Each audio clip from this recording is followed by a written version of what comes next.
Hello and welcome. Today we're speaking to the CEO of Signcraft in Australia, Kim Nauntofte. Now, Kim outlines the details of signage, both internal and external, and a lot of the key machinations around what's involved in signage. Let's jump into it.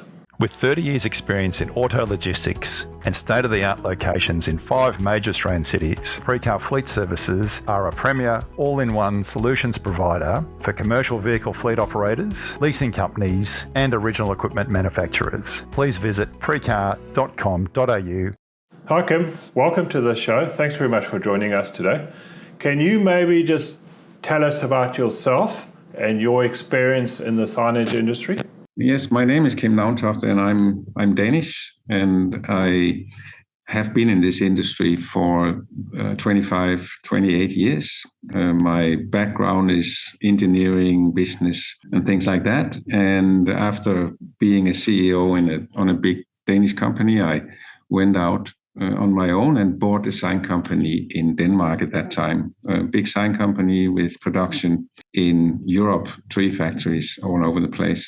The short version of that is that the company was in trouble a little bit, and my job was to see what could we do with that. So I bought the company and moved the production to Asia. The concept was that we needed to be more competitive, and we wanted to produce what we called at that time European quality at Asian prices, and that was the concept. It's a long story, but I've done that for 25 years and focused on big projects all over the world, like focusing on big clients. Volvo Trucks, a big one, where we had exclusive delivery of external signs for them for 10 years and stuff like that. So that's where I was coming from in this business. And this business is the same all over the world. It's the same characteristics, so I've done it in South America, in Europe, in Asia, and it's the same basic characteristics. So how does that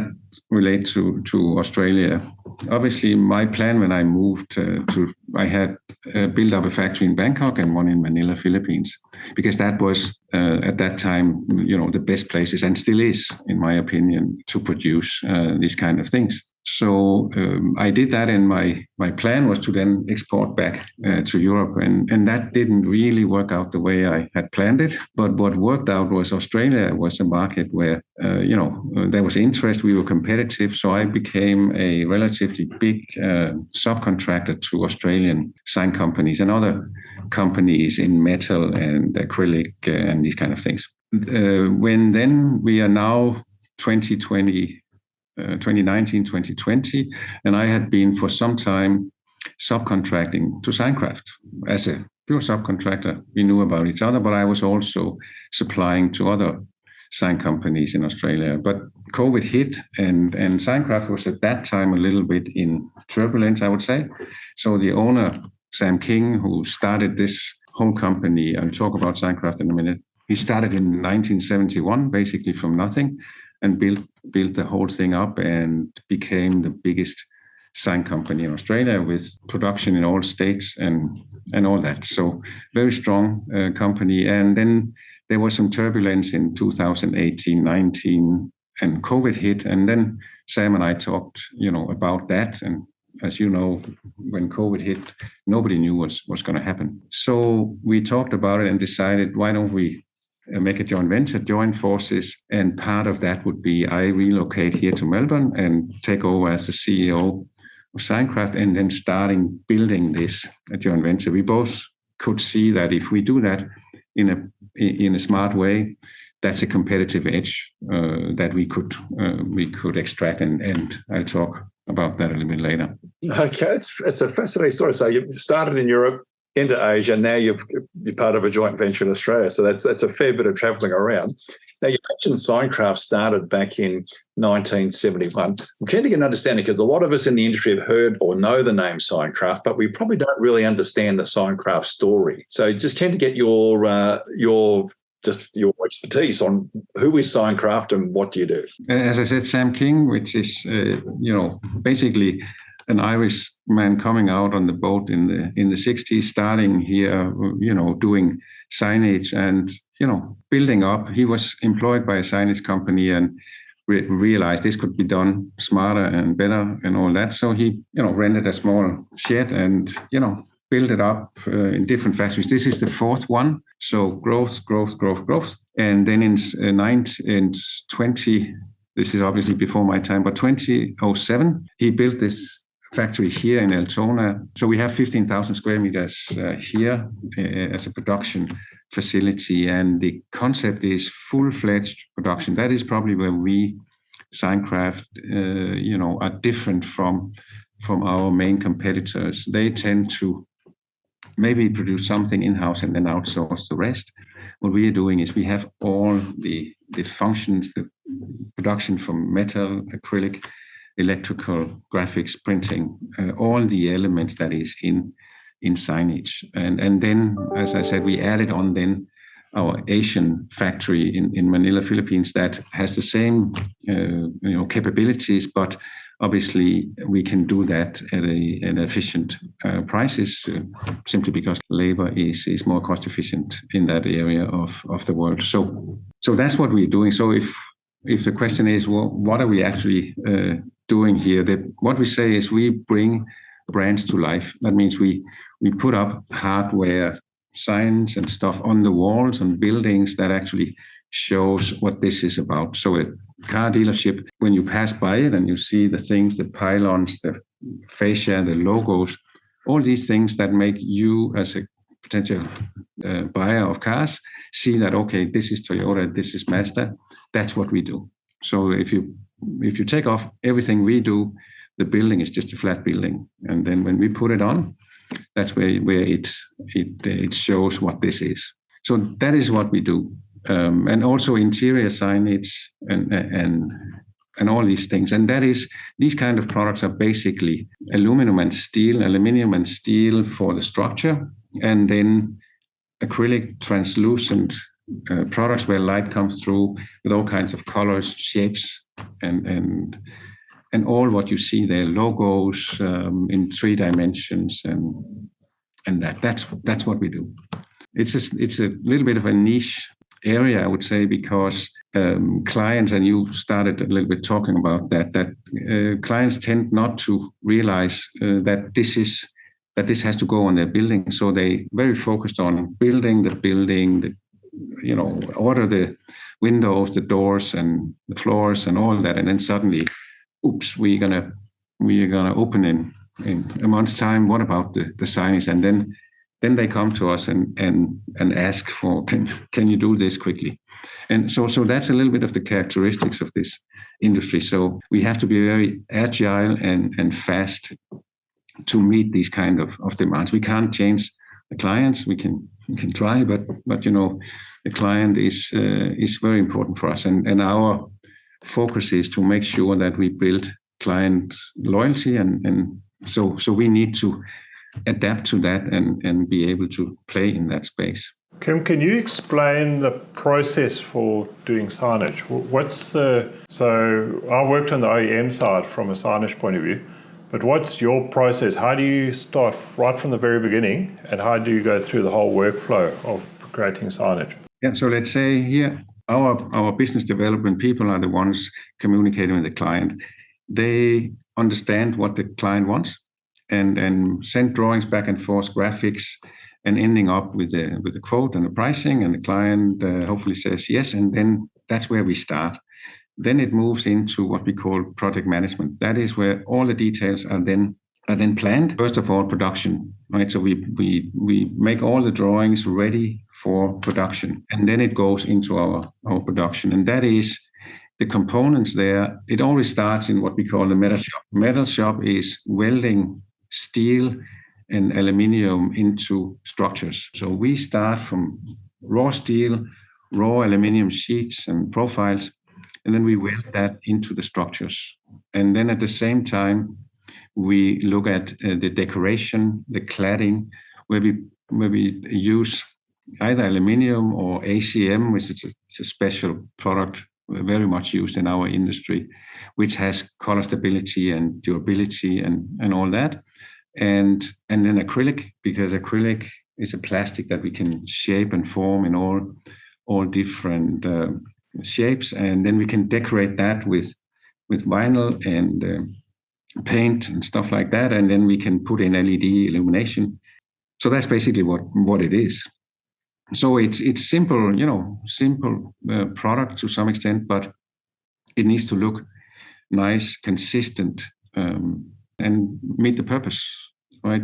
Selling the brand, visualizing the brand for the client. And obviously in difference, we have three major segments here. One is automotive that we can talk a little bit deeper about. And we have what we call construction. That is sky signs on big buildings, one-off big 20-meter big signs put up on a building, stuff like that. Then we have retail. That is, in the supermarket space and this kind of thing. So that's our biggest three market segments. And then we have other, which is obviously all the rest. So there's no segments we are not servicing, but with our size and capabilities, we are obviously looking for the bigger clients and that has volumes and programs. So that's why, for example, automotive, we are and have done for many years. Signcraft has done for many years being exclusive, delivery of signage to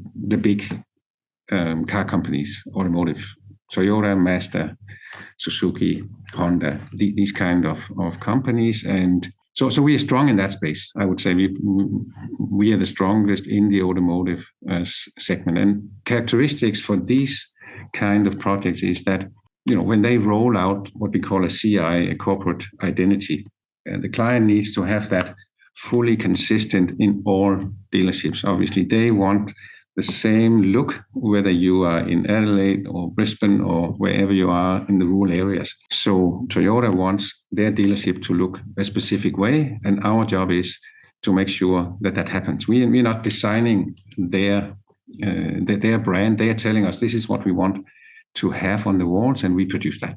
And Kim, do you have certain regulations that you need to adhere to? Yeah, that's a good question, because the challenge we have right now, not so much in the automotive, but it's coming there also. That is what we call combustibility, right? That products that are going on buildings. You remember the horrible fire in London way back, where the whole building burned off in very, very short time. Part of that was the material, that the combustibility of the material. And obviously plastic is something that burns, and there are other products with plastic content that easily burn. So what happens now, where we see that all over the world, that when signs are going up on the building, we need a permit. And part of that permit is that in some areas, combustible materials are not allowed. And there are different versions of that. So, if there's a little bit, it's okay. But in some places, nothing that can burn is allowed. And that leaves you back with metal, basically, and aluminium for the decoration. So the problem with aluminium is it's not translucent. Light doesn't pass through, so to speak. So, and any product where light passes through is combustible. That's the nature of it.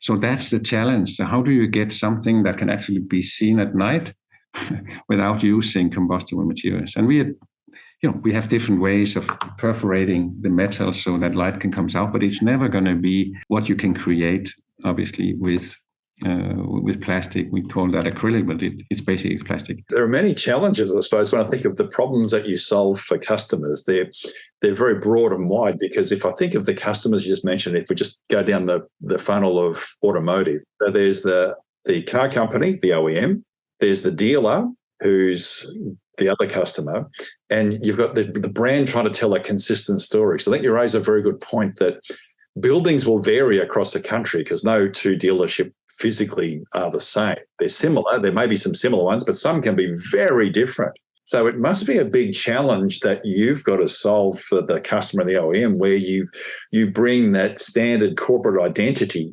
to life on all different types of buildings.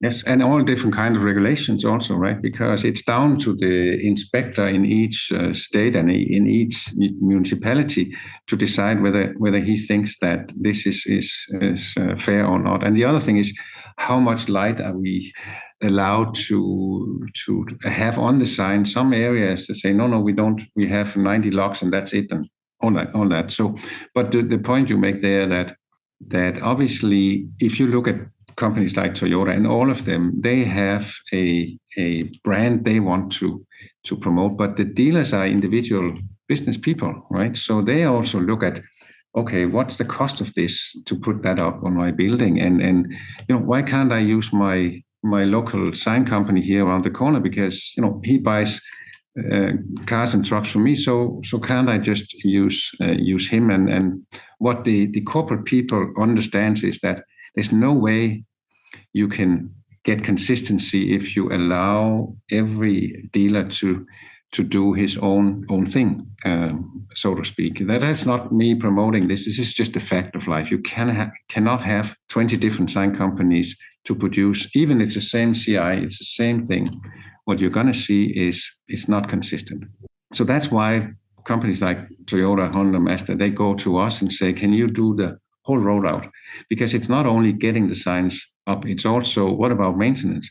How long time does these signs stay with the same quality? And as you surely know, if you leave your car out 5 years without washing it, it doesn't look the same as when you bought it. And exactly the same thing happens to the signage. And that's one of the challenges we have to get that message across, that if we want that to look the same after 5 years and 10 years, we can do that, but we need to do some maintenance on it. That's where we sometimes have a little bit of a challenge, because everything has a cost. And but the bottom line is that the what I will say, the really professional big automotive companies, and the ones I mentioned are definitely among them. They understand that part of the trick is to make sure that there's a good arrangement with the dealer. So, for example, the corporate entity buys the signage, they pay for it, and then the dealer gets an advantage with all the other things he's doing with the car company, to say, dear dealer, if you do this within this day, you get discount on the cars. I'm just making it up. But that kind of structure means that you align motivation, right? That the corporate car company gets what they want, meaning consistent identity, and the dealer is not so much focused on what's the price of this and could I get this cheaper and all that. He's focused on, okay, if this is what corporate wants, then my advantage is that I get benefits out of that. That's one part of what how they do this. And I'm just thinking from the other problems that you said that you've got with each municipality, because it's very much the local council can either veto the size of a pylon. They can also stop a sign from a certain height from the ground, etc. So there's all these limitations so you've got a team of people that work with the dealer to come up with solutions for that. So what we do typically is, let's take a standard dealership, right? So we have a corporate identity. We know exactly what they do. So we work with the local branding people and say, okay, this dealership needs a 6-meter pylon, it needs 20 meters of fascia and 2 logos and all that. So we make what we call a mock-up, a graphics that shows this is how your dealership will look like. So we send people there to do survey, we make pictures. So here's the best graphics we can show of this is how your dealership is going to look. And here's the price. And the price is obviously negotiated centrally. So it's just a process back and forth. And when the client then says, yep, this is what I want, then the dealer gets, also, yes, tick. And then we start, right? But the problem with that is that there's always, as I mentioned earlier, a relatively limited time to do this. So we don't necessarily have all the permits and the approvals locally before we actually need to start. And that's where we need to be very careful, because sometimes we get caught out flat-footed by having started, and then suddenly there's a local authority that comes in and say, oh, you can't do this. So that's the challenge, right? To make sure. And we know obviously now where are the tricky areas. We also know, in what kind of buildings can this be critical? So we try early on to discuss and say, hey, this might be a problem. So let's try to get the permits done before, so we don't get caught out flat-footed, because then that spells out delay, right? That's what the consequence of that is, plus extra cost and all that. Now, Kim, another question for me from a support perspective. So do you have to keep, I'm thinking from the auto industry, we keep spare parts for cars. Are there spare parts for signs? Because I'm thinking, pylons get crashed into, storms come through, you get flooding, flood events. So when all this stuff happens, is there a support network from an after sales and where you've got service technicians that go help fix signs and all that sort of stuff? Absolutely. I mean, the main components there, you can split them into two. One is the genuine materials like sheets and stuff like that. We have that on stock, but we can't produce, for example, panels on pylons.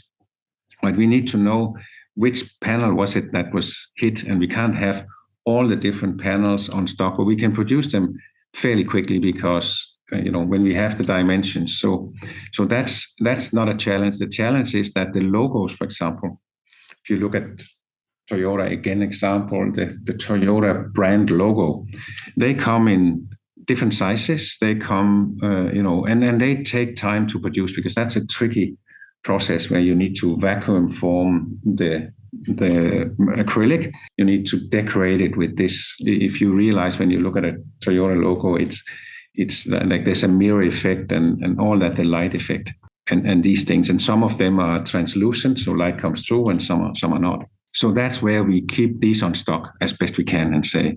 But normally the logos doesn't really get damaged. It's more or less about as you say, people drive into it, and or there's a storm coming through, or a crane hitting it or something. So it's very much like what we call panels and stuff like that. So we don't hold stock like in the automotive industry. They do that, but we can be pretty fast on delivering, because especially with the clients where we have done for many, many years, we have records on, if we know this dealership in, where we know exactly what that is and what the pylon is. So it's easy to, and that's the beauty of being sole supplier, that we know all the dealerships in the country and can quickly get the specs. And so we don't have to send somebody out there again to measure it. We can ask the dealer, make a picture, let's see what it is, and we have the dimensions and all that here.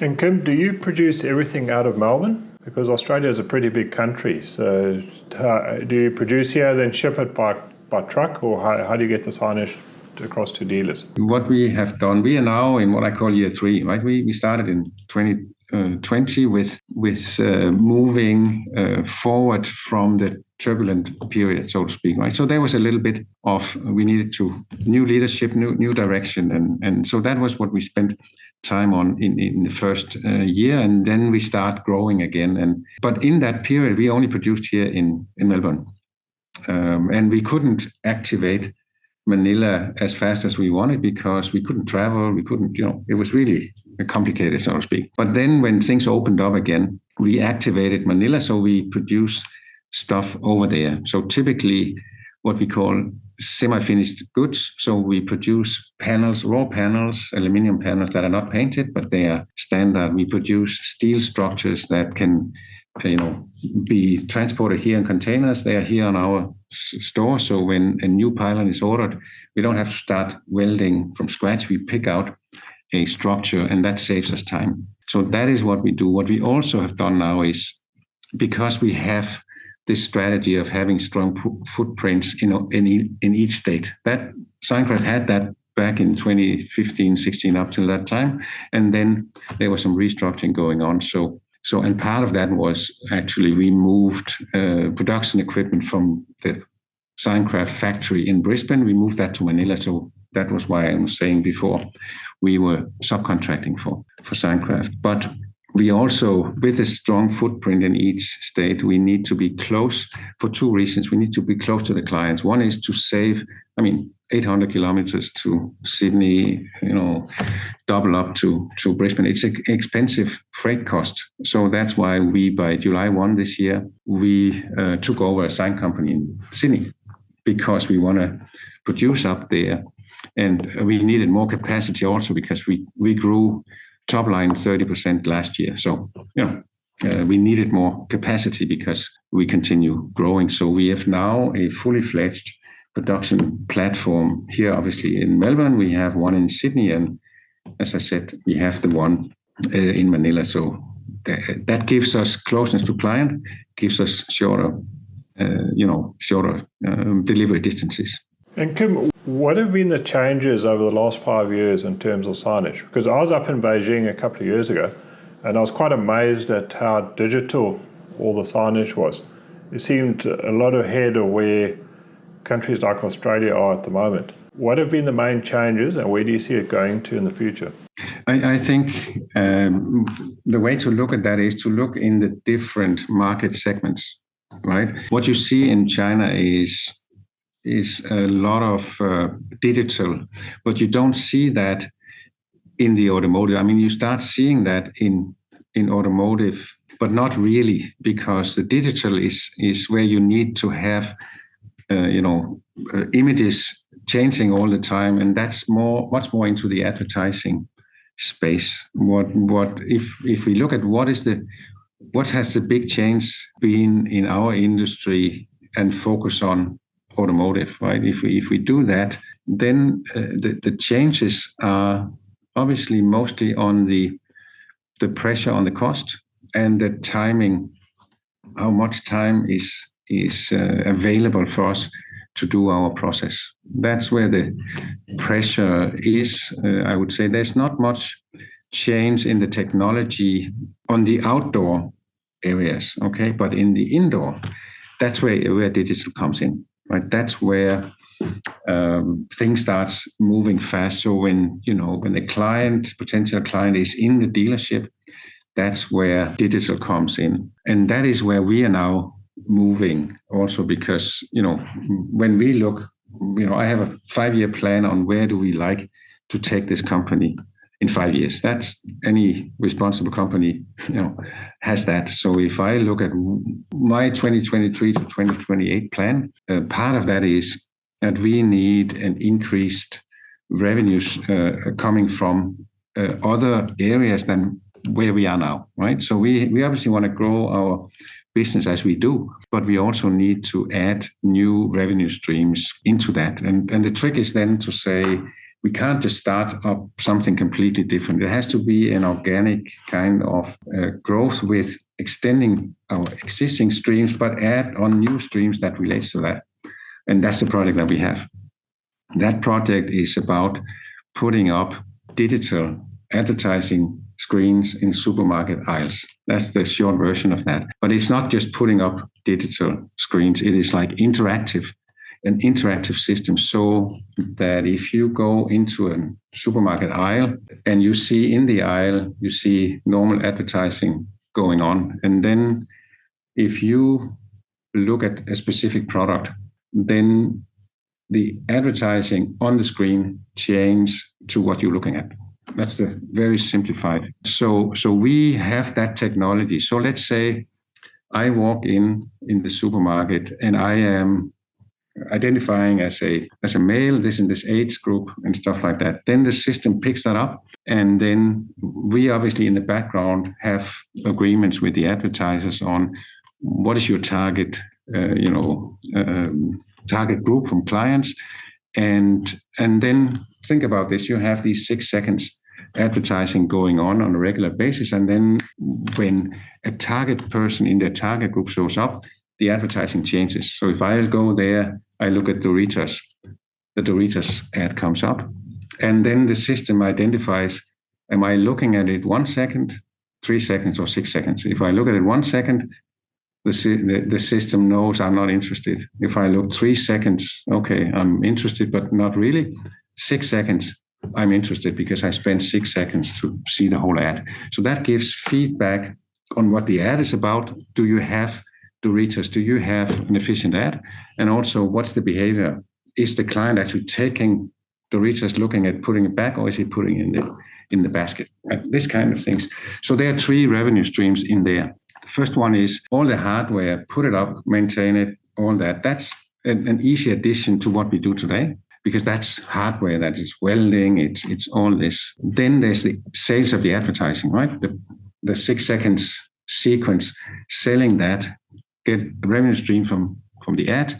And then there is and probably the biggest one, that's what are we doing with all the data? How can we present that to the advertisers in an attractive way where they get information they have no other way to get, right? For example, we can say that Coca-Cola, example, they in these shops, you had last week 400 people looking in your target group, looking at your product.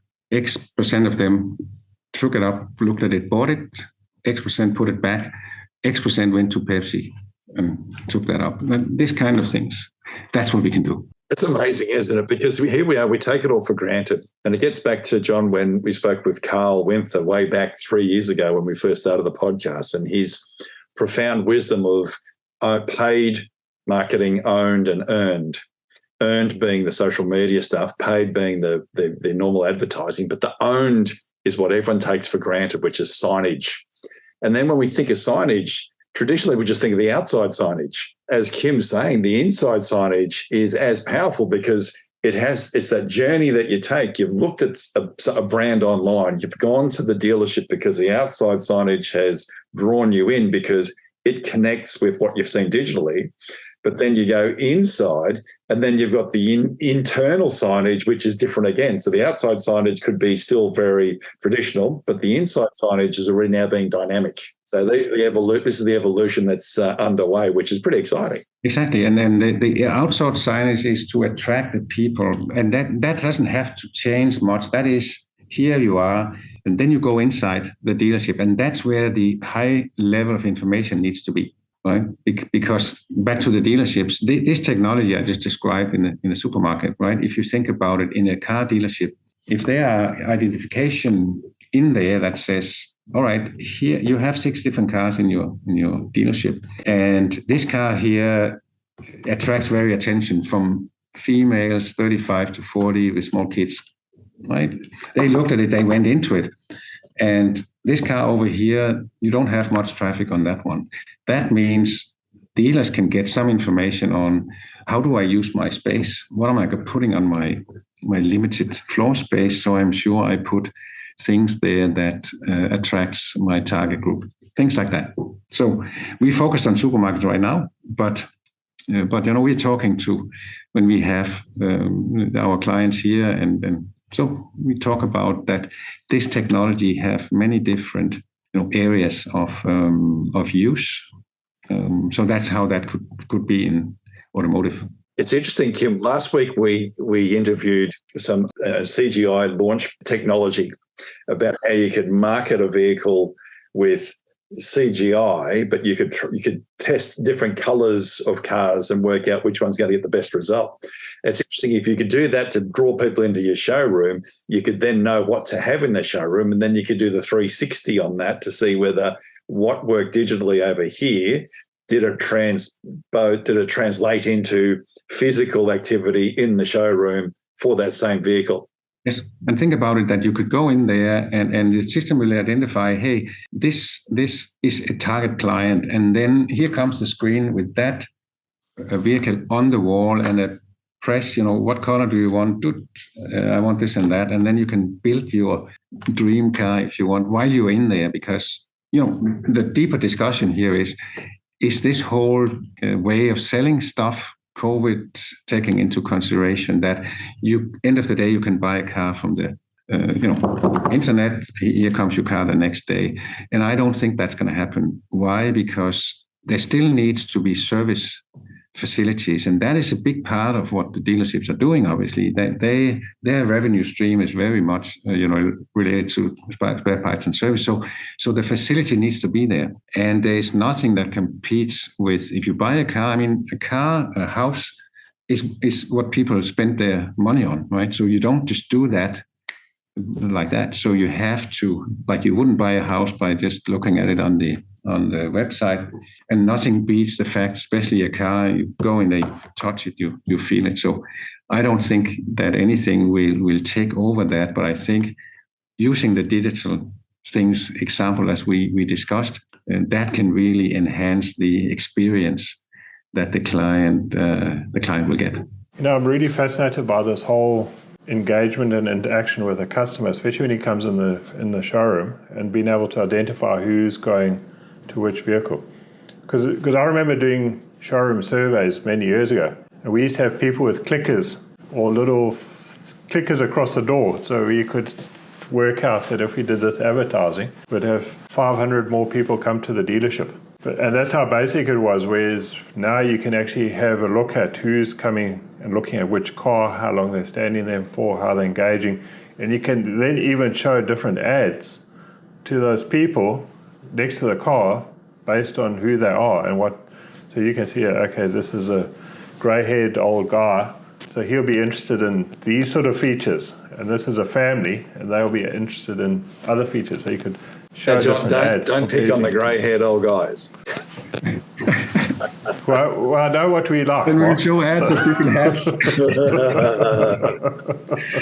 No, just on that point there, because think about, you have a network of 1,000 dealerships or 800 dealerships, and then you get the statistics out of that, right? And say last week you had X thousands of people coming through your stores in general, and this is what people in general were interested in. In the northern region, it was more like that, and the southern region more like that. You get a very, very good idea of who are your clients and what are they interested in. Yeah, because the agency and the marketing department often put together a very clear profile of this is who our target market is. And it'd be great to run that back, because Mark and I often talk about the average age of a person who buys a car is around 50 years old. And you relate that to who the original target market is and where you're placing your advertising and your promotions of that to. There's often discrepancy. So I think this helps clarify a lot better about who you should be targeting. Absolutely. Actually, there's something, Kim, that you touched on that I thought really that we forget about as well as automotive industry players is the service department signage and how important that is, because that's the bit that you want to often the service department's not in the same place as the sales department. Like if, say, it's in a city, the service department's somewhere else. So it's very critical to have that consistency of messaging in your service department, but also to have engagement with your client. So there's the external and internal within the service department that keeps that brand experience and that congruence all the way through. Yeah, and if you think about it, a lot of people do is they go and have their car serviced, and then they get into the waiting room, and many dealerships have very nice waiting rooms with coffee, and you can put in your computer and you can work from there, right? But that is a brilliant time where you say, I have a potential client sitting there in my room waiting for his car to be serviced. But if I have screens on the wall and interactive, communication, they can go and say, hey, what about this? And, equipment for the car he has, or a new car, or all that. So that's where this interaction, and then a record, not on him, Mr. Smith, as a person, but a group, male identified, this and this age group and stuff like that. So you have some statistics. What is it actually that people are interested in? And again, this ad verification, right? How long time are people looking at it? It's very good. I mean, we've done a lot of studies on that. It's very, very clear that people look at it 1 second. I mean, in the advertising industry, 6 seconds is the optimal. You'll see that all over the place, that ads last 6 seconds, simply because that's a human, it takes 6 seconds to pick up the message. So if you just blink, look up and 1 second, no, 3 seconds, yes, there's something, but not really. And 6 seconds, I get the whole message. So that's two things there. One is are you addressing an interest with the client, and is your ad attractive? But all that information on 1,000 dealerships in different areas over the weeks is powerful. Very powerful stuff. So Kim, if anyone wants to get in contact with you or find out more about your interactive screens, where's the best place to contact you? That is Signcraft here in Altona, and we have salespeople ready to talk. And our website, signcraft.com.au, that's where our contact details are. So that would be a place. And, I can obviously provide you with more information on this and if needed.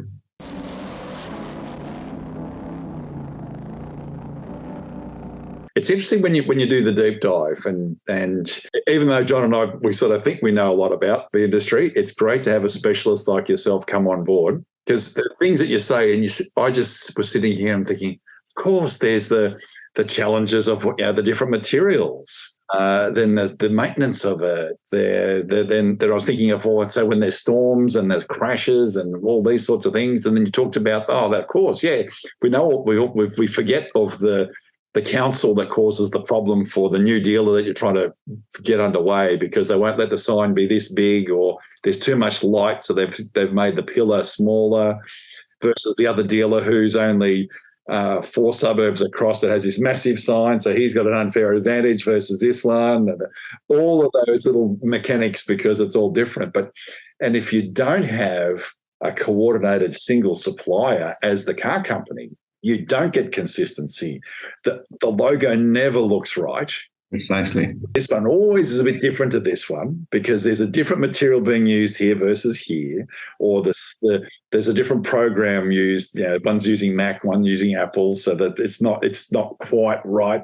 All those little idiosyncrasies come into play. And if you try to establish a brand because you want to tell a consistent story, you've spent all this money telling the digital story and advertising, but if you don't get the signage right, you really miss like I'll use a football analogy, you can do all the work in the midfield and defence, but you get it to the forward line and it just falls apart because the sign's not the right. That's precisely where the challenge is, because that's not as obvious for everybody that it is, when we're deep into it, and that's a challenge. And the maintenance part, as I said, really important. If you think about the amount of money spent on signage when they roll out a new CI, and you think about the relatively limited cost of keeping them clean and all that over a 10-year period, I can show you calculations that says it is outright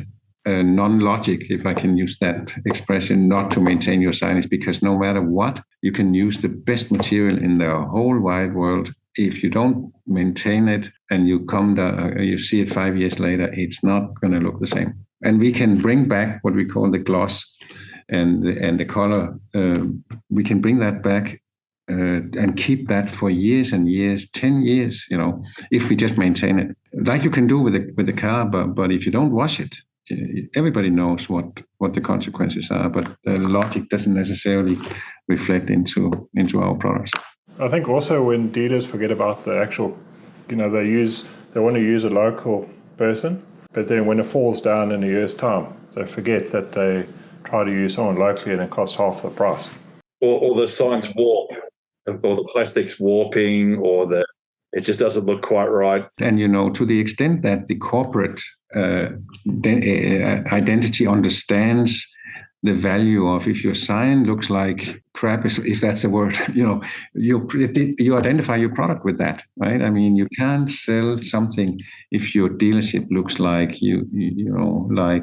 cheap or not maintained and all that. And again, some companies understand that, and then in my experience, obviously the European and the Japanese specifically, and now South Korean also, they understand that. They understand the value of keeping identity exactly the same, no matter what country you're in. And obviously, Australia is a big island on its own, but in Europe, for example, you would see that when you drive from Denmark, to take that example, the whole way through Germany, Holland, Belgium, France, Spain, Italy, when you see a dealership there, it looks exactly the same. And that's what they want. Well, Kim, thanks for coming on the show. Hopefully you've enjoyed it as much as we have. It's been a great discussion. Thank you for having me. It's always nice to have a chance to talk a little bit about what we do and that. So thank you for having me. Thank you for listening. Hopefully you got as much out of the conversation with Kim as we did. There's a lot more to signage than meets the eye, pardon the pun. Remember to subscribe to us on YouTube, Spotify, and iTunes. And we'll speak to you again next week.